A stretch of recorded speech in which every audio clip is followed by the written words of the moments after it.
just prevent scurvy or those diseases that typically we don't have anymore in our population. They're not to feel well. That's key that a lot of people don't understand. There are there's some incredible medicines, orthomolecular medicine. I don't know if anybody's heard of that, using high doses of nutrients to treat certain illnesses, especially mental health disorders. Some impressive psychiatrists who have done that for us, schizophrenia, bipolar.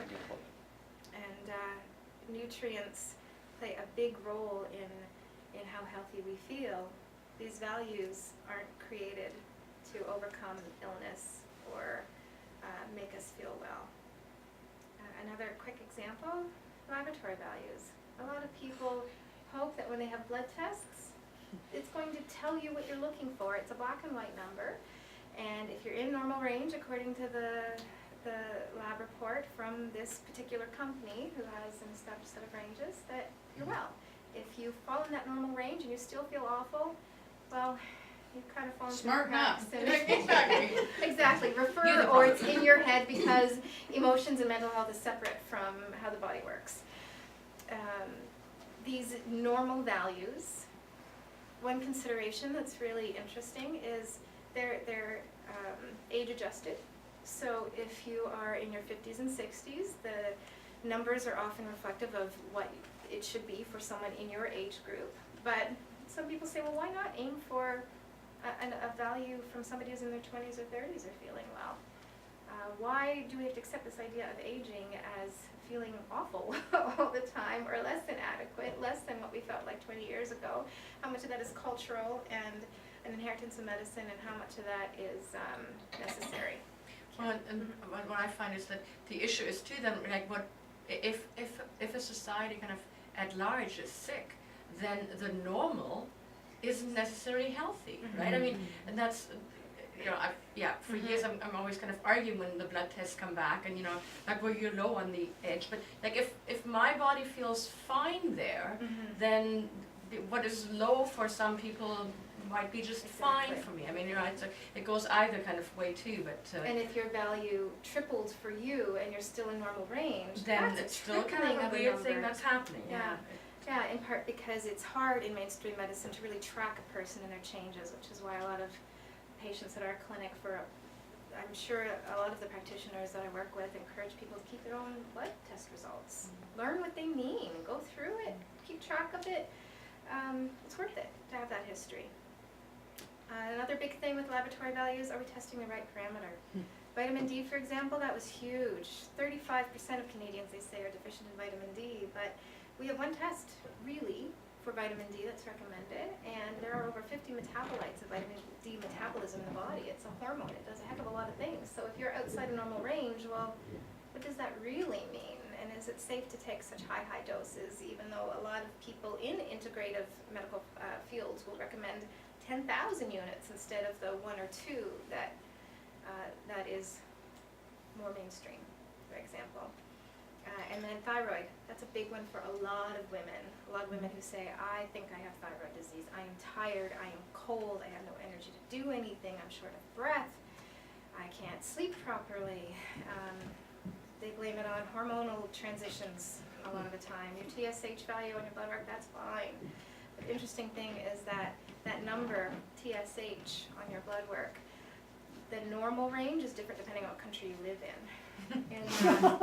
In Canada, our range is pretty broad. Depending on which lab you go to, it depends on the lab too, it's from about 0.5 to 4.5 or 5. In the United States, a lot of endocrinology societies say, well, it should be between 0.5 and 3.5. A lot of European countries, down to 2.5, and a lot of Scandinavian countries say optimal is closer to 1.5. So if you're at 5 here and you feel awful, a higher number is low thyroid function, you fall through the cracks again. And even then, in my world, thyroid stuff is still a symptom of a much bigger problem. I don't do a lot of treating of the thyroid directly. A lot of it is stress hormone balance underneath. It's estrogen metabolism. It's how well the liver's working. Let's get at the underlying cause. So it's just one other place where these lab values that we rely on so strongly for objective evidence don't always work. And if we just respect where they work really well and where they miss the mark a little bit, then I think our potential for health and well-being here's a big one, symptoms versus treating the underlying cause. And in mainstream medicine, when you have heartburn, you take an antacid. If you have pain and it's caused by inflammation, you take an anti-inflammatory. If you have a bacteria and it's creating an infection, you take an antibiotic. And if you are depressed or anxious, you take an antidepressant. All of these things work extremely quickly and generally extremely well. You take a painkiller, it's going to kill your pain. But what caused the pain to begin with? What caused the heartburn and the acid reflux to begin with?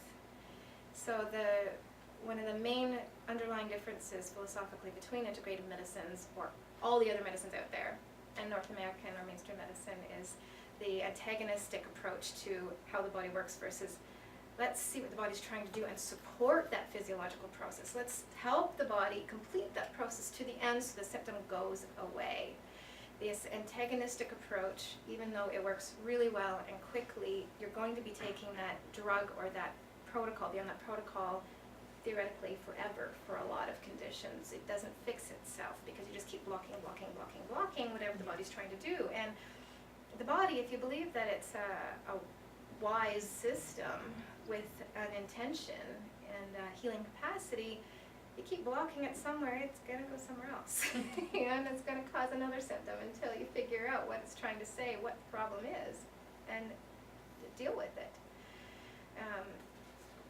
Part of this includes the second point here, which is that in the other kinds of medicines, we explore the whole system imbalances.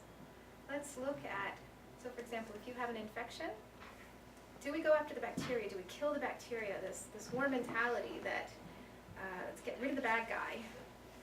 And then what's the cost of that? What is the collateral damage? Did we address why you got that infection in the first place? So many women with chronic urinary tract infections or chronic dental infections or ear infections, and that's not healthy. That's indicative of some larger problem. And do we need to look at the immune system? Are there other signs of the immune system not working well in the body? Do you have a runny nose all the time? Do you have allergies? Do you have an autoimmune disease or a history of cancer? That's the other side of immune function. And not addressing the underlying immune problem, if that underlying immune problem continues, where will you end up? And is that not the definition of a lot of chronic disease right now?